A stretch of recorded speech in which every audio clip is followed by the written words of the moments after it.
কলকাতা শহরের একটি fuel pumping স্টেশনে এই মুহূর্তে আমরা রয়েছি এবং আপনাদের জানাবো আজকের দিনে নির্দিষ্ট করে পেট্রোল এবং ডিজেলের লিটার প্রতি দাম কত চলছে। দাদা, আজকের দিনে পেট্রোলের দাম কত? আমাদের পেট্রোলের দাম চলছে 105 টাকা 37 পয়সা এবং প্রিমিয়াম যেটাকে আমরা 95 বলি বা প্রিমিয়াম যেটাকে বলা হয়, এটার দাম চলছে 112 টাকা 44 পয়সা। আচ্ছা, আর ডিজেলের দাম চলছে 91 টাকা 97 পয়সা।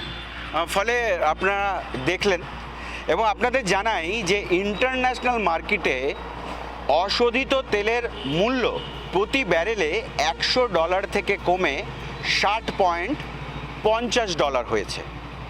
ফলে দাম কমেছে ইন্টারন্যাশনাল মার্কেটে। সেই জায়গা থেকে যারা প্রতিনিয়ত তেল কেনেন, গাড়ি চালান, তাদের পেট্রোল অথবা ডিজেলের প্রয়োজন হয়, তাদের সঙ্গে কথা বলে দেখি যে তারা এই বিষয়ে কি বলছেন।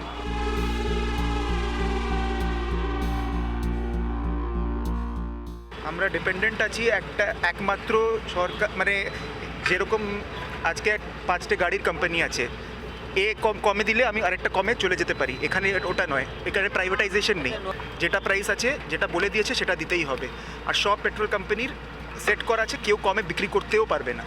ইন্ডিয়ান অয়েল হল, ভারত পেট্রোলিয়ামে কেউ কমে বিক্রি করতেও পারবে না, কারণ সব পাবলিক সেক্টর আন্ডারটেকিং আছে, পিএসইউ আছে, ওরা প্রাইভেটাইজেশন হচ্ছে না। যদি প্রাইভেটাইজেশন হয়ে যায় প্রাইভেট কোম্পানিটা, তো অটোমেটিকলি মার্কেটের দাম কমে যাবে, ওরা মার্কেট খাওয়ার জন্য। বিকজ অফ দাদা এইখানে যে ট্যাক্সেস আছে ওইটা আমাদের কমেনি। স্টেট ট্যাক্সটাও ওরমই আছে আর গভর্নমেন্ট ট্যাক্সটাও ওরমই আছে। এখনই হচ্ছে কি গভর্নমেন্ট, যে সেন্ট্রাল গভর্নমেন্ট আছে, ও একটু কম পয়সা নিচ্ছে, তাহলে ও স্টেট গভর্নমেন্টটা অতই টাকা নিচ্ছে। মোটামুটি তুমি ভেবে রাখো 50% আমাদের ট্যাক্সটা ওরমই আছে, ট্যাক্স স্ল্যাবটা কম করেনি। লেকিন দাম ওই দিক দিয়ে কম হচ্ছে, রিফাইনারি কম করছে, সব দিয়ে পয়সা আসছে ওদের। এইখানে স্টেট গভর্নমেন্ট আর সেন্ট্রাল গভর্নমেন্ট একটু মানে কম করে দিলে নিজের ট্যাক্সটা ওইটা দাম কম হয়ে যাবে একটু। আমাদের না হলে এরমই থাকবে, আর বাড়তেই পারে। আর কমছে না, গভর্নমেন্ট যা সিদ্ধান্ত করেছে সেটাই হচ্ছে। সবাই তো আমরা চাইবো যে আমাদের বেনিফিট কিছু হোক, সেটা তো জনসাধারণ সবাই বললে তাহলে হবে কিছু, হয়তো তো সবাইকে আমরা একমত হব, তার উপরে নির্ভর করছে। দাবি হোক যাতে কমে। তো কমানো তো অবশ্যই উচিত, অনেকটাই কমানো উচিত। এখন 60-70 টাকা হলে তবে গিয়ে এখনকার দাম অনুযায়ী ঠিক আছে। প্রচুর বেশি দাম, এত দাম দিয়ে আমাদের আশেপাশের দেশে আমাদের থেকে কম দাম, তারা আমাদের থেকে তেল দেয়। দাম তো কমাতেই হবে, অবশ্যই কমালে তো আমাদের জন্যই ভালো। এবার যে দামে কম দামে কিনছে সে যদি না কমায়, তা আমরা বড়জোর কম দাম হলে কম দামে কিনবো, দাম বাড়লে বেশি দামে কিনবো। আমার মনে হয় ডলার কমেছে, অবশ্যই তেলের দামটা কমানো উচিত। হ্যাঁ, বাড়লে বাড়বে, আর কমেছে যেহেতু এখানে অন্তত কম শো করা উচিত যে কমেছে। ভোট লওয়ার জন্য কমেছে না, আর কি কারণে কমবে?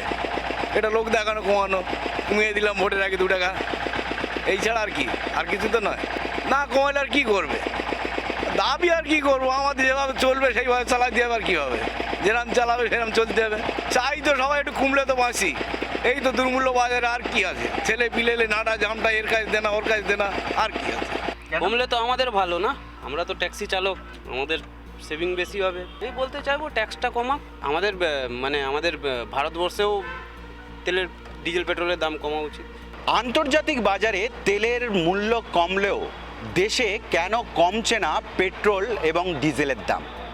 কবে কমবে সেই উত্তর খুঁজছেন সাধারণ মানুষ। দেখতে থাকুন এস নিউজ। ক্যামেরা স্নেহাঙ্কুরের সঙ্গে মুজিবের রিপোর্ট।